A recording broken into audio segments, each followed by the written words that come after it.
So, after resigning from the Russian school for boys many years later, I met the very same IW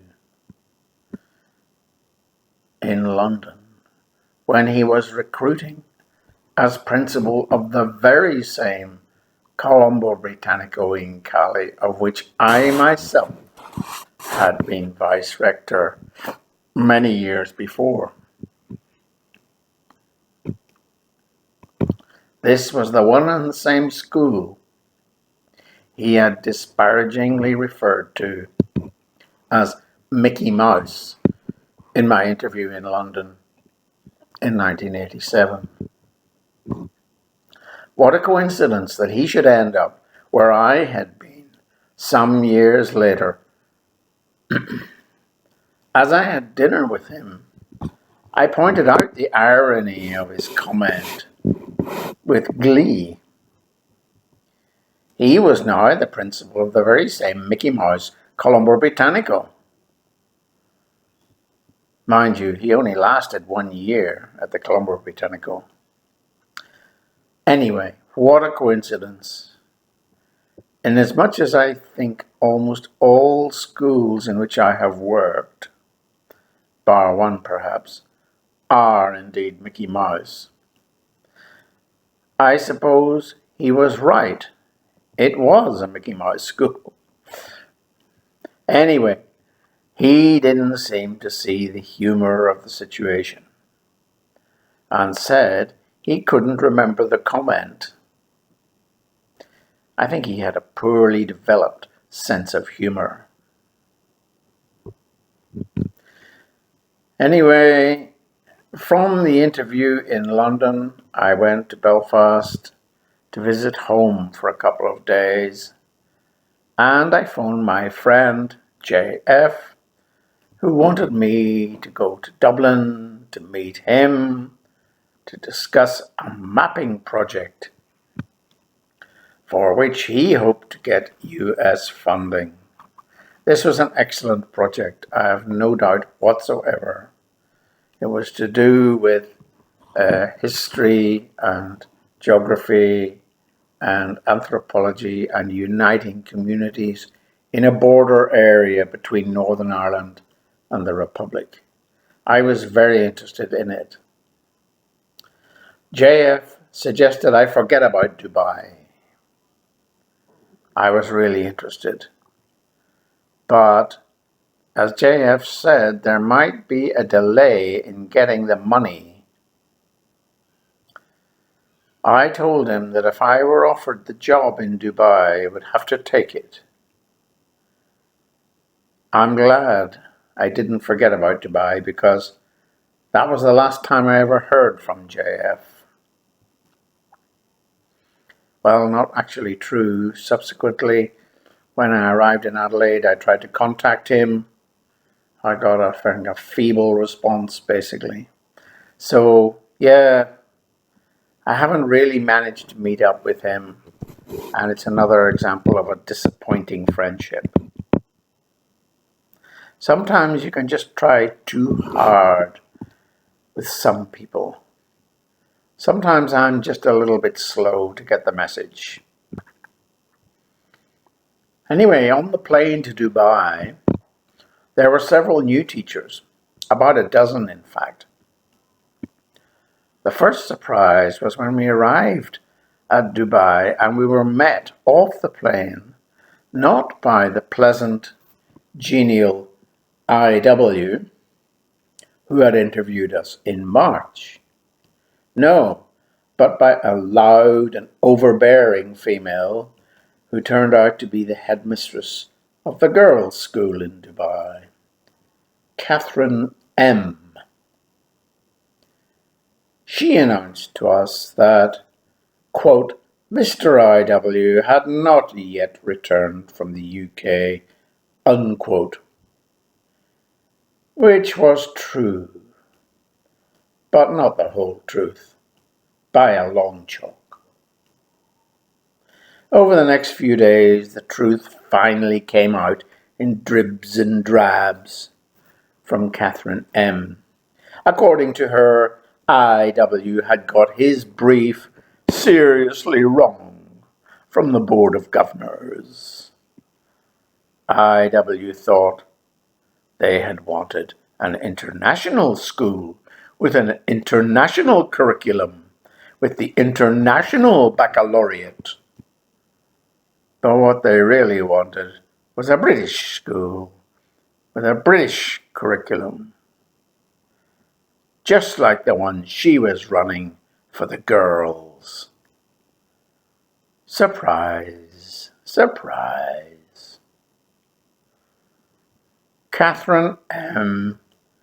proceeded to run both schools for the first year, and not surprisingly was a complete disaster. She fell out with all of the heads of department, and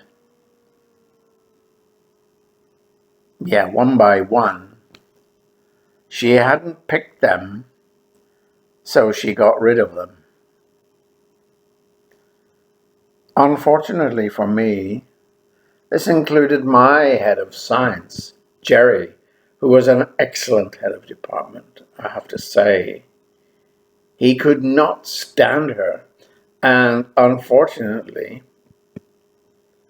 I think his Glaswegian temper may have got the better of him. There was one famous public incident when Jerry refused to go to the back of the queue of the students at lunch. Understandably, Jerry insisted upon going to the front of the queue. He was a busy man, like all of us, and not wasting his time chatting with a lot of spoiled little brats. Unfortunately for Jerry, Catherine came into the queue and queued up behind the boys and told Jerry in front of them to go to the back of the queue. This was a typical clumsy intervention from Catherine, imposing her own Britishness on an Arab culture which reviled this type of disrespect to a teacher. I'm sure the boys were confused by the intervention. Jerry walked off and ate nothing. This type of petty incident is for me quite typical of working in international schools. The year was a very great disappointment for many of us new arrivals compared to what we had been expecting. Catherine was a disaster, and at the end of the year she appointed a weedy, insipid drip of an individual called John H., and he was given immediately the nickname of Poodle, and he did exactly what he was told by Catherine. The Poodle was even worse than her. He was a quiet, devious, and self-serving individual who had sold his soul to the devil for the money and the status. Just like us all, in fact.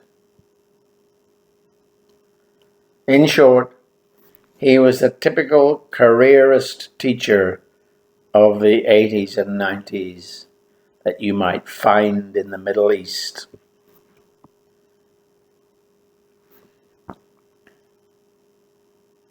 We all had to adapt to the disappointment of IW's unexpected departure. The teaching was also a disappointment. We had everybody in school, from the Crown Prince to the camel rider's sons. Many of the children were distant relatives of the royal family and were spoiled brats. The classes were small, though, and we were expected, though, to teach people of all abilities together. The students didn't need anybody, certainly not us, the teachers. And they most certainly could not see the point of doing any work. They had their careers mapped out for them by their fathers. Some of them were pleasant, but they were all imbued with an exaggerated sense of their own self-importance and power as Arabs in a high social position. I remember teaching one Form 2 class about the weather. Geography. I was talking about how the weather in the UAE was so dry. I was explaining that part of the problem was the lack of mountains, which meant there was no relief rainfall. A smiling but mild-mannered 13-year-old boy called Ahmed said, "Sir, we can build them." This gives some idea of the deep-seated arrogance in the mind of this otherwise inoffensive and very pleasant young man. He believed it. So the teaching was generally dull and uninspiring. IW had appointed me as head of careers as well as head of biology. But Catherine had other ideas. She was a great one for hunches. Take this one, for example. Not having met me or seen me in action, she had a hunch that I wouldn't be any good for this job. Maybe she'd phoned my friend Jack in Colombia. I don't know. But her style was impressive. It consisted of 3 stages. 1, make a decision based on a hunch. 2, change something. And 3, don't tell anybody about the changes. Result, maximum confusion and alienation of all affected parties. The first I knew I'd been demoted was when a very friendly chap called Martin invited me to help him with, quote, his careers department. Martin was so charming, it was quite impossible for me to refuse. I had never heard such a perfect RP accent. But perhaps she didn't like me for other reasons. Maybe she was suspicious of my loyalties. Perhaps she had good cause. I admit I did talk to and even sit beside my head of department, Jerry, in the staff room and in the lunch canteen, even when it was quite clear that Jerry was a dead man. He was in the sights of this lady. Yes. Anyway, Jerry was a Glaswegian, and most people could not understand a word he said. She hated him. She was nicknamed the Elephant because she never forgot. Although she had a great memory, she got tired of running 2 schools after 1 year and appointed the Drip to replace her.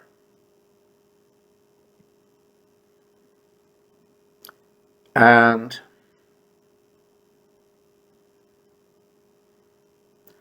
I'm pretty sure she wasted no time in passing on her suspicions about my loyalties to Jerry to the Drip, the Poodle.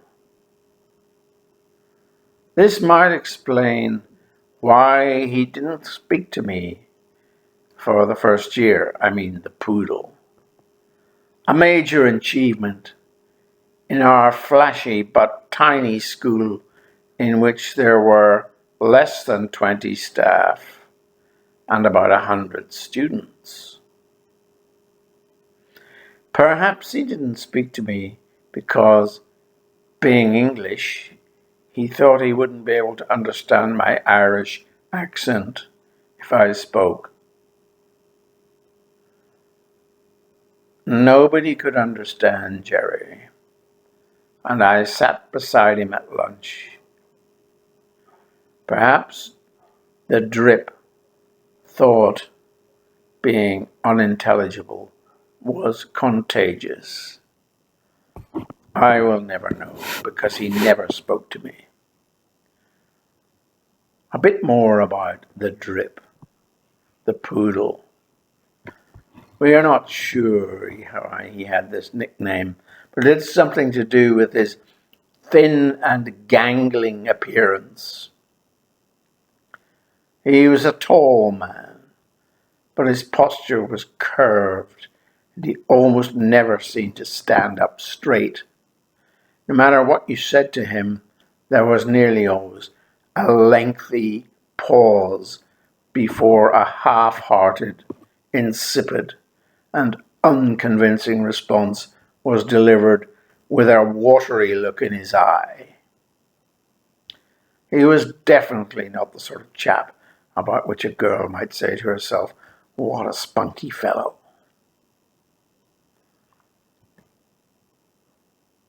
On the last day of my first term at Rashid School for Boys, the Drip called Jerry in to his office and sacked him. The latter was escorted off the premises with his wife and 3 small children by the police, and the guards at the gate were given a photograph of Jerry with orders not to admit him to the school. 8 days later, on Christmas Eve, Jerry, his wife and 3 children were sent home to Glasgow and never seen again. I had a foreboding, and I knew my days were numbered.